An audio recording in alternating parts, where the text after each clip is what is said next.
Let's be honest, we've all thought about it. If Elle Woods can get into Harvard with that snazzy fashion background and kitschy admissions video, so can I, right? Even if you haven't seen the iconic Reese Witherspoon film Legally Blonde, many of us have dreamed of attending Harvard University and other Ivy League or top-tier colleges. But what does top-tier really mean? And why are we so brand conscious when choosing colleges? Let's talk about it. Hi, I'm Mohika Nagpal.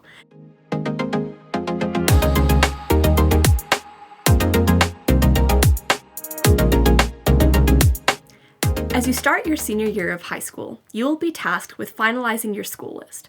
With the limited time, mental real estate, and financial budget you have as a student, you will want to make effective decisions when choosing where to apply. For many students, the first colleges that make the list are top-tier programs and local state schools. This is not a wrong approach per se, but we want to empower you to make your decisions thoughtfully. Let's start with what top-tier even means, and more importantly, what does that mean to you? For the purposes of this video, we will use this phrase to identify schools that make the top 30 list of the U.S. News Annual College Report. A link to this report will be provided in the description of this video. Just to name a few, this list includes schools such as Princeton University, Yale, Duke, Northwestern, and the University of Michigan. However, this is a vague ranking system that is privatized by U.S. News and uses factors such as student-to-faculty ratio, average student debt, and other objective and subjective factors that the schools may choose to report to U.S. News. In other words, take this list with a grain of salt. Before and while crafting your school list, we suggest you ask yourself the question, what does top tier mean to you? What would your dream school offer you? Is it research opportunities? Is it located in a diverse urban city? Is it a professional curling team? This definition can also be fluid. A good approach to helping you answer this question is to tour many programs, either in person or virtually, and talk to as many current college students as possible. Having honest and open conversations with current students can help you gain an inside perspective on what college life may look like at these top-tier schools. If you don't know anyone who has attended a top-tier school, ask your high school guidance counselor if they can help you get in touch with graduates of your high school who would be willing to connect with you about their experiences. I graduated from college a few years ago, and for me personally, top tier means ample research opportunities, access to industry-specific jobs and volunteer opportunities, student-led initiatives and organizations, location near a city but not necessarily in one, safety from both a crime standpoint but also from a cultural perspective. Does the university culture offer a safe space for students' mental health and a happy student body? However, the most important question we would encourage you to reflect on is why. Ask yourself, why do I want to attend a top-tier school? Do I have connections to the university? Am I genuinely interested in a specific offering at the university? Am I attracted to the brand perception of the university? Do I associate feelings of accomplishment or self-esteem with the school by its status? By the way, if your answer to that question is yes, that is okay. It is wonderful to feel proud of your education. Just make sure that the name of your university is not the only factor that contributes to your self-esteem. Ask yourself, do I want to apply to these programs, or do I feel that my friends, family, or guidance counselors or teachers want me to apply? These are not easy questions to answer overnight. In fact, for many people, these thoughts can take years to marinate in and answer. However, putting in the time to reflect now will enable you to make a far smarter investment for at least the next 4 years of your life. Here are some strategies we recommend to help. Journaling and writing out your thoughts to these questions. Talking with older siblings, friends, family members, teachers, mentors, any trusted individuals who can speak to your best interests. Talking with current students and faculty at the university of interest. Making a visual map or list of your values and hobbies, and researching whether the university's missions and offerings align with who you are. And reach out to us. Finally, if you are one of our students who likes to process information in terms of pros and cons, let's review a few advantages and considerations of these top-tier schools. This is not an exhaustive list, but it may help you get your mental juices flowing so you can come up with your own list. Pros: material resources, equipment, labs, facilities. For example, if you are thinking about applying into a pre-health professions program, having access to a university hospital on campus can be very advantageous in helping you gain clinical experience. Financial resources. Many top-tier schools can provide you access to research grants, as well as seed funding to launch startup initiatives. Social resources, such as highly esteemed faculty who are leaders in their respective fields, who can be priceless mentors. Having diverse and high-achieving classmates, as most large top-tier schools have, student representation from virtually every region of the world, and a vast alumni network globally. Reputation. The reputation of the school can help open some doors, as future employers may be impressed by your completion of the rigorous programs and environments at these schools. Obviously, there are some social advantages to the brand name. Cons. There are highly competitive application processes. The most competitive programs for the class of 2025 admissions cycle showed admissions rates as low as 3%, with each application requiring weeks to complete and costing upwards of $100 per application, and a sprinkle of luck being a key part of the application recipe. The average candidate's chances are slim. These schools promote highly competitive environments.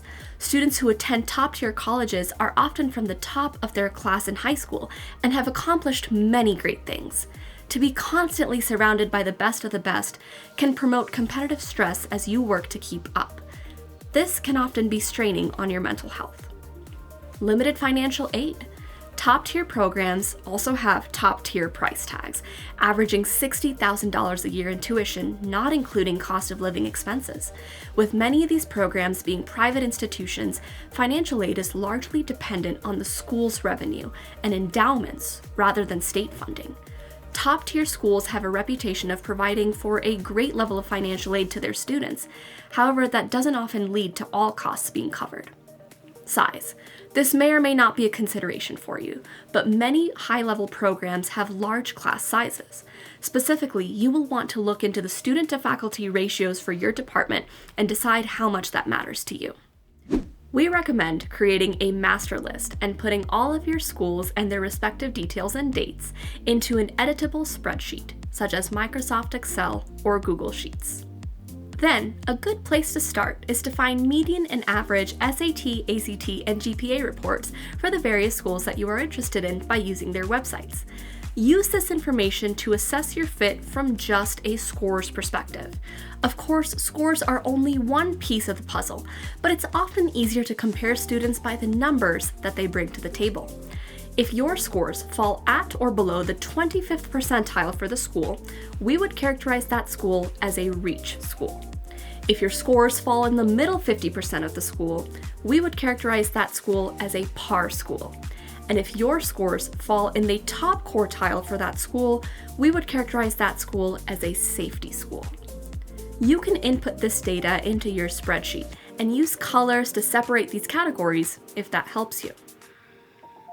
Now, on average, students apply to 12 to 15 programs, but what matters more than the number of total schools that you apply to is the spread of the schools on your list. How many schools are present from each category on your list? You want to ensure that you are casting a wide net. A traditional approach is the rule of thirds.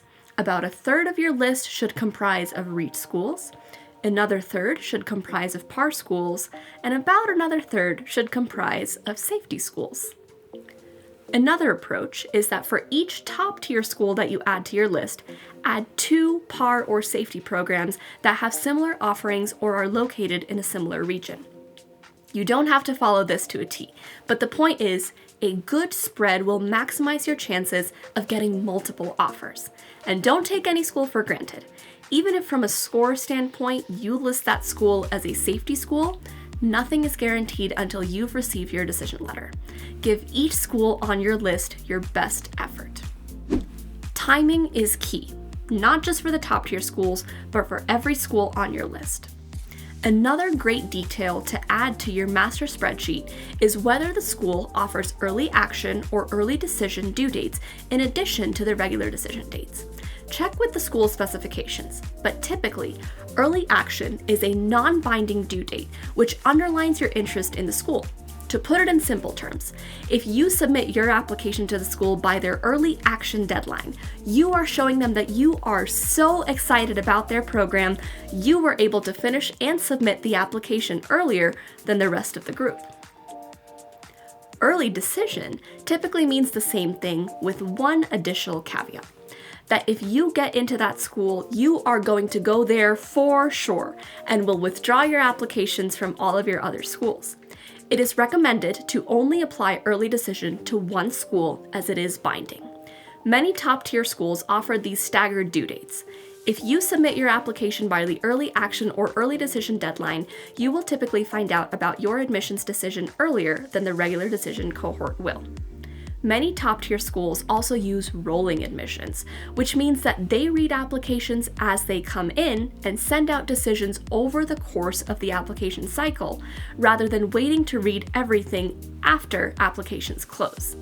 For schools that use this approach, it is in your best interest to apply early, provided that you are submitting the strongest application you can.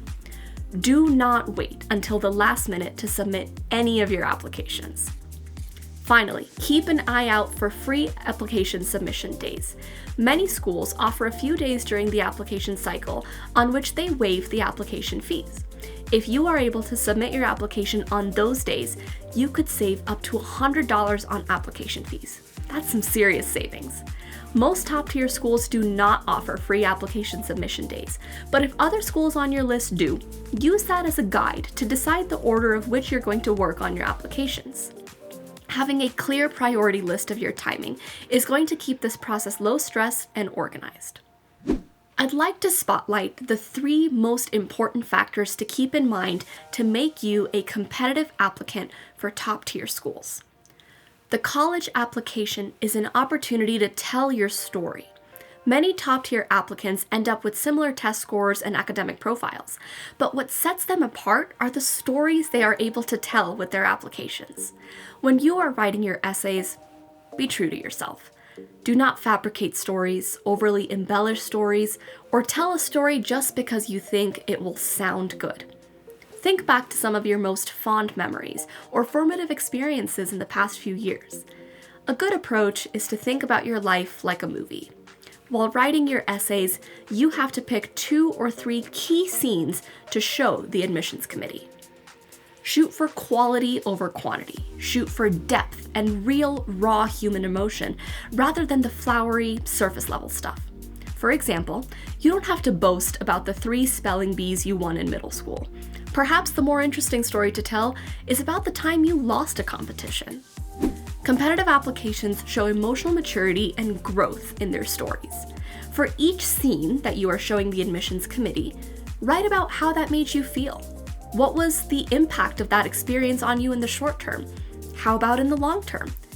How are you going to use that experience to impact the world around you? And how can attending college help you with that? For example, let's say that you write your Common App essay about this awesome, super inspirational teacher you had in elementary school, and how she's the reason you want to pursue a teaching degree. Great, but let's take that a step further. What about her stuck out to you compared to your other teachers? What were her strengths? Why are those strengths important to you? How did she make you feel back then? What impact does that experience have on you today? How have you acted on this impact? Maybe you've tutored younger students or volunteered at a summer camp. How will you use this scene in your life's movie as a springboard for the next part of your life? Let the reader into your mind and demonstrate your emotional maturity to understand the long-term impacts of this one isolated moment in your life. That way, when the committee reads this essay and then glances at your activities section, they're able to connect this story to your activities and involvement in the community. And finally, well-roundedness. Simply put, a well-rounded applicant has made an effort to take advantage of the opportunities available to them. Let's say applicant A and applicant B have similar applications. They both got SAT scores that were around the national average of 1,060. They each took 2 AP or honors courses. Each of them was part of the National Honor Society Club, and they each played a sport or an instrument. Seems like they'd have an equal shot, right? Not quite. Here's some more information. Applicant A attended High School a large high school with various resources and academic offerings. During their spring break, Applicant A was able to access a free SAT prep course through their school and was given access to multiple practice tests, but Applicant A scored lower than most of their classmates. High School A offers 15 AP and honors courses, yet Applicant A only took 2 of them. High School A has 20 different service clubs, but Applicant A was only a part of National Honor Society, and even in that club, they didn't always lead their A game or lead any service projects. Outside of school, Applicant A did not have a job or any other major responsibilities.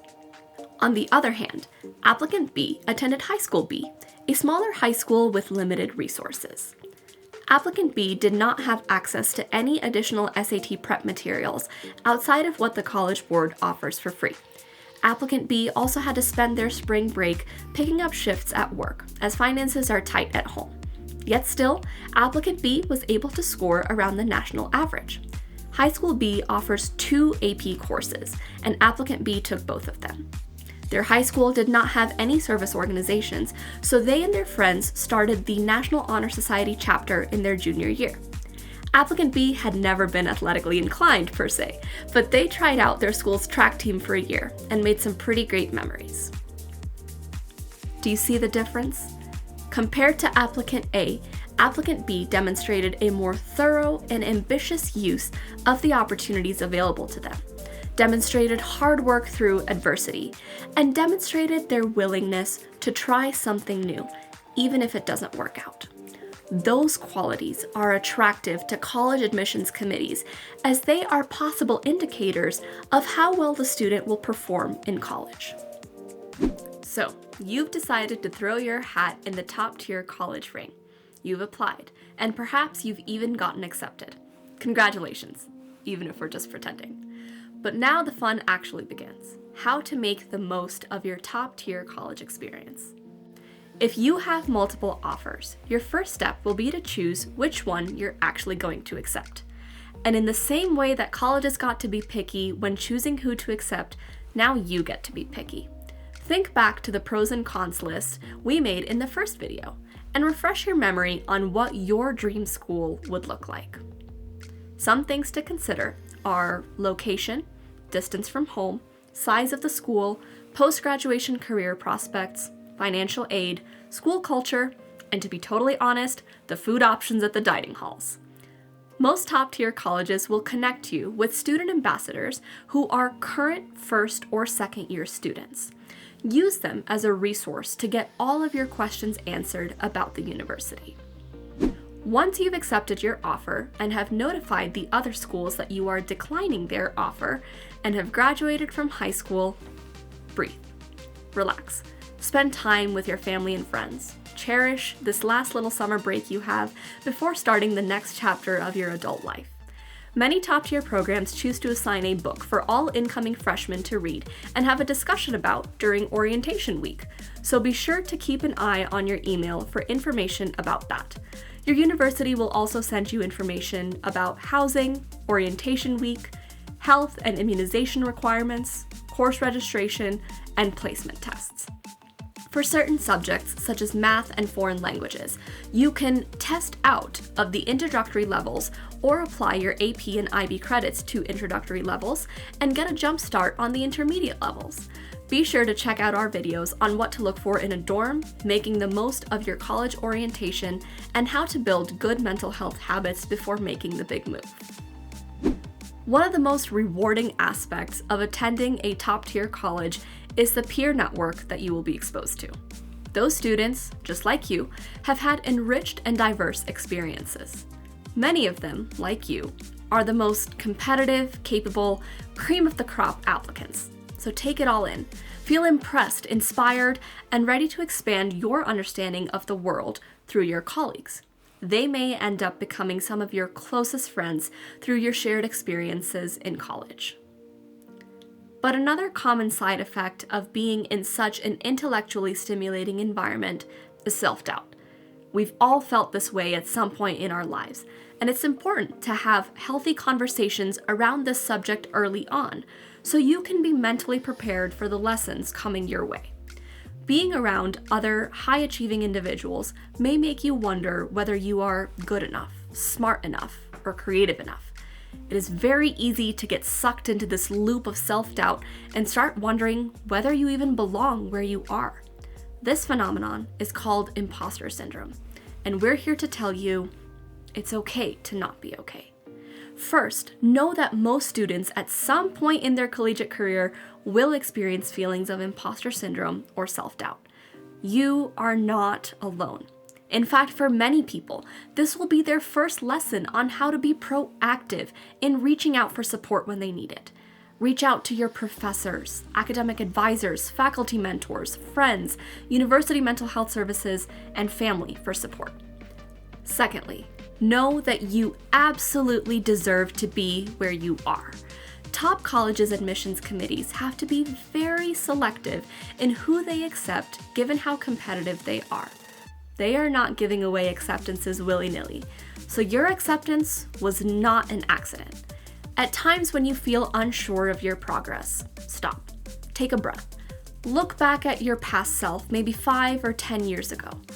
Think about how proud that younger version of you would be to see you having graduated high school, having learned how to drive, having had your first internship, having gotten into a dream college working towards your future.